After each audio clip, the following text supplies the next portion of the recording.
gentlemen. I'd like to ask Mr. Nephew, with your experience coordinating U.S. sanctions, can you speak to how the United States can best use its sanctions authorities to combat international opioid trafficking? And what's your assessment? Does the U.S. have sufficient authorities under our kingpin sanctions to tackle illicit opioid trafficking, or are new authorities needed to hold accountable Chinese companies involved in fentanyl trafficking? Thank you, Senator. So I would say two things. First, I think that were the Fentanyl Sanctions Act to become law, I could see it being part of an integrated strategy of both intelligence collection, analysis, and identification of targets, that would then facilitate diplomatic engagement with the Chinese to see if they can be convinced or compelled to implement their own laws when it comes to the regulation of fentanyl. And then failing that, along the lines of the schedule of reports that's outlined in the FSA, to impose sanctions against those that either are unwilling or unable to be corrected by the Chinese government. And I think this speaks to the second issue, which is the Kingpin Act. To me, the Kingpin Act is very valuable. It allows you to impose very significant and substantial sanctions on narcotics traffickers. And I think the fact it's been used at least once with respect to fentanyl is useful.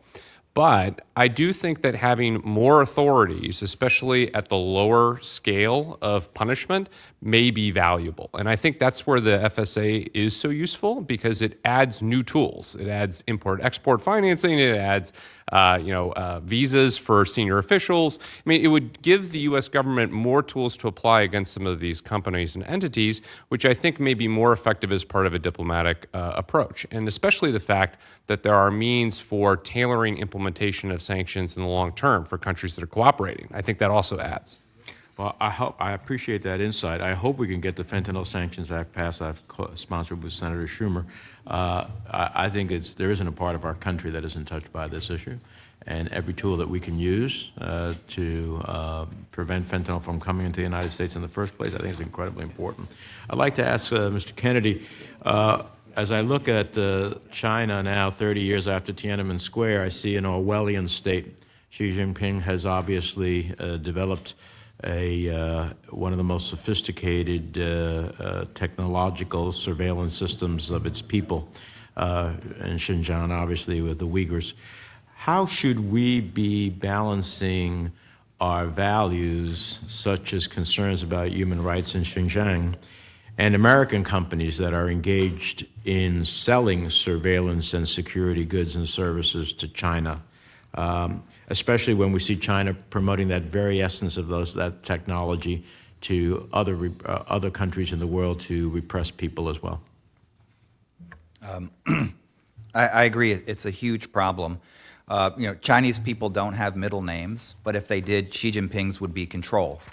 Every problem he sees, he wants to solve with increasing control, whether it's technological, economic, every element of state power. And I think it's really important that American companies not blindly serve, to the extent possible, any of those kinds of goals in that use of party power. It may be that we need legal restrictions on participating, and I think that's certainly, we have some of those already. In addition, public shining lights on these companies that are involved could also be involved. But I think it also needs to be multilateral, and we need to be relatively consistent to the extent that we can on a range of Chinese behaviors, not just in Xinjiang, but otherwise, and through our own actions show that we're not just picking on the Chinese because they're the Chinese, but because we care about human rights everywhere in the world, across people of all faiths.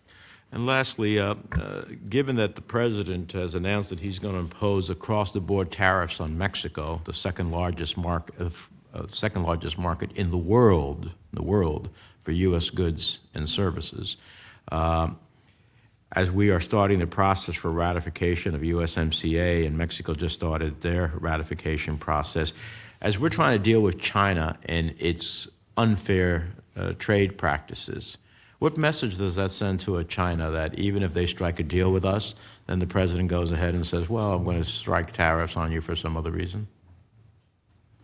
The biggest reason China wanted a deal was that they thought it stabilized the relationship. But they won't want a deal if they feel on day 2 we will break our word. And they also feel that if we're isolated because we're hitting everyone else with tariffs and penalties, that it'll be us that are isolated at the end of this, and they'll just wait out the president until the next administration. Yeah. Thank you.